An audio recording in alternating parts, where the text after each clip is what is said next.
Specifically, I would like to confirm with both camps that this, as usually customary in these fights, that we are dealing with the foam gloves here. We're not dealing with horsehair or MX gloves. Is that correct? Yes. My name is Hunter Campbell. I'm the Executive Vice President and General Counsel for UFC.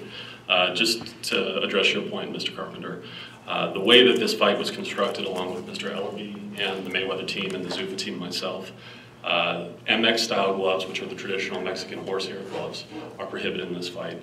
Both fighters are required to inspect the other fighter's gloves prior to the event taking place, and both fighters have agreed to wear more traditional, what we'll call American-style gloves, where the padding is more significant than the typical Mexican puncher-style glove. So I know that was a point to you. I just wanted to address that. Are you stating it'll be the same brand? Or I'm not certain that it'll be the same brand, only to the extent that each fighter, I think, has separate endorsement deals with separate brands. One of the things, though, that I think that Mr. Ellaby and I can agree on is that we will certainly make sure that the gloves themselves are very similar and comparable. Neither of us have any interest in putting either of our fighters at danger or at risk. Leonard, are you in agreement with that? I'm in agreement. Okay. Okay. One other question I have: where are the gloves now? So are the gloves? I'm sure they're being made, but are they in country yet? Are they usually like the usual last minute, or where are the sets? We've been waiting on this determination. We put that on hold to determine whether they're going to be 8 or 10 ounce gloves. Now that we. So in 10 minutes, somebody's going to be making some gloves really fast. Or both sets have already been made. At least a new color, yes. Well, at least we're not doing this the night before. Answer. At least we're a couple days in advance. Okay. All right. Thank you, Mr. Campbell. I appreciate it. My pleasure. Thank you. Okay.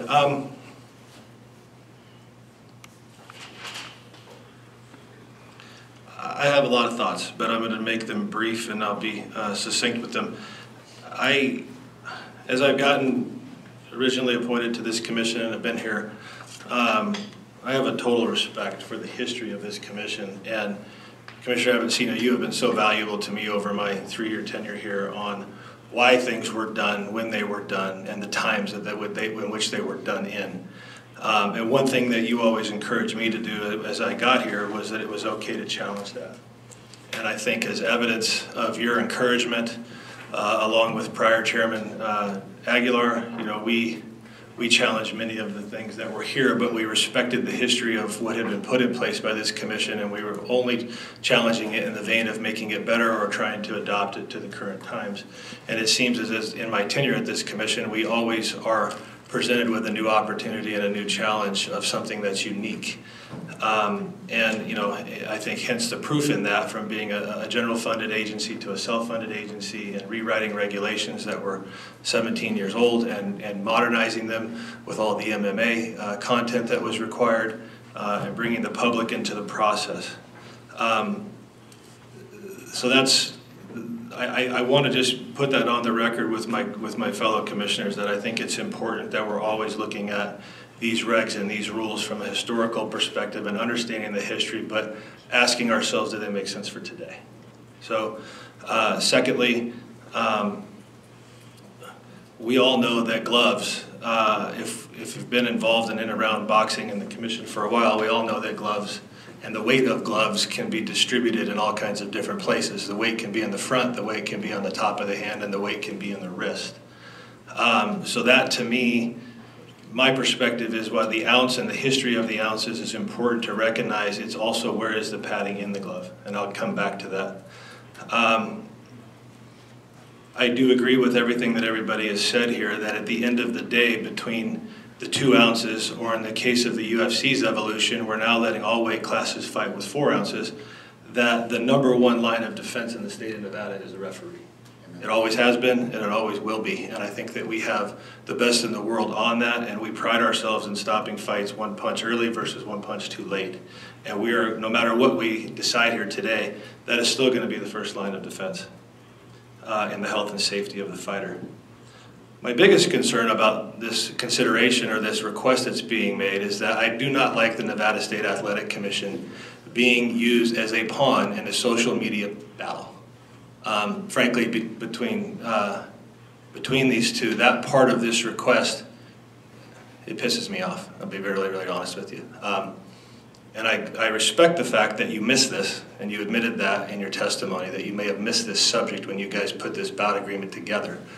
But this body is not the subject of two fighters who want to go back and forth like these two have at each other to create social media stir and another controversy for attention to sell tickets and sell direct TV.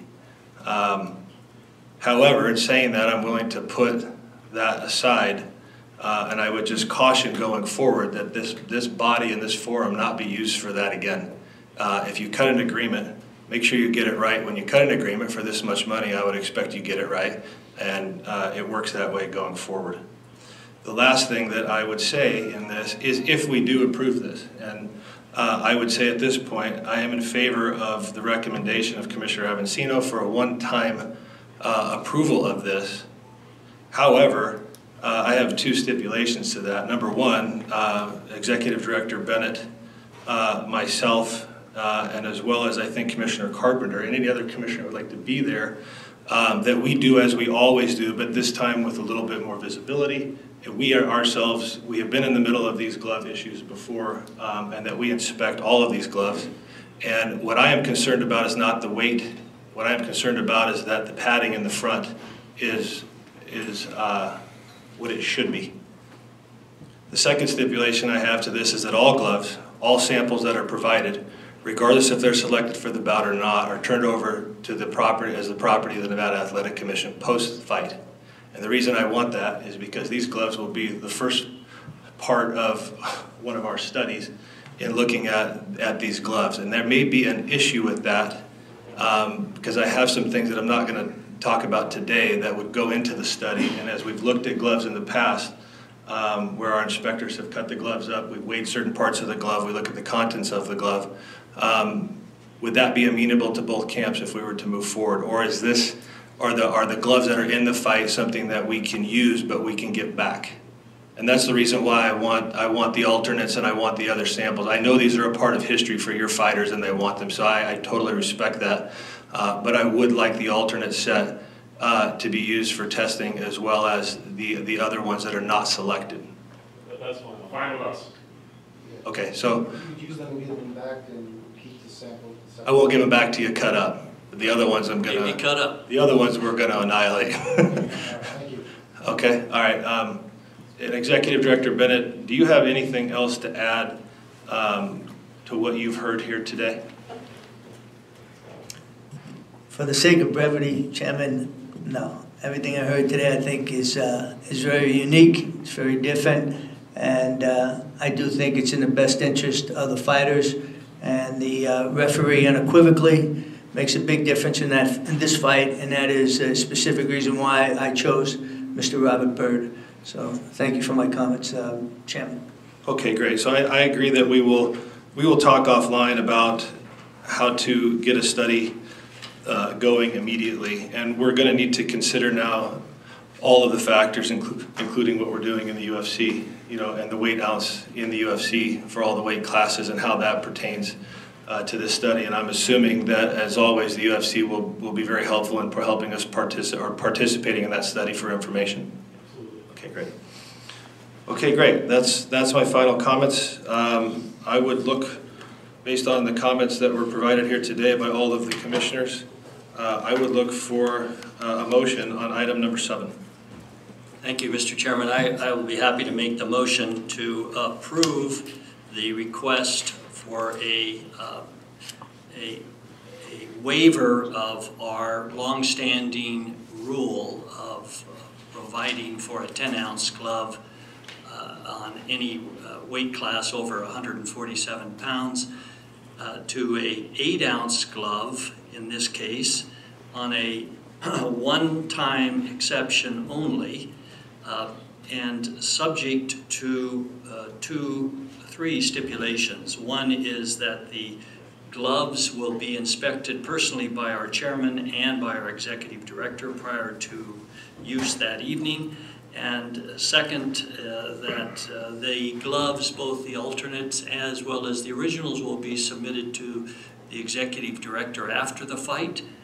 And 3, that the commission will, through our chairman and executive director, proceed with the review of conducting a study and review of glove size and whether the size of gloves used makes a difference as to our responsibility of health and safety. Excuse me, that's a windy motion, but that includes most things.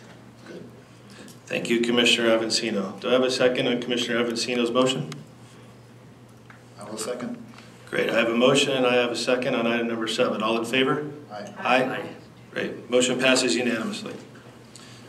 Item G, do we have?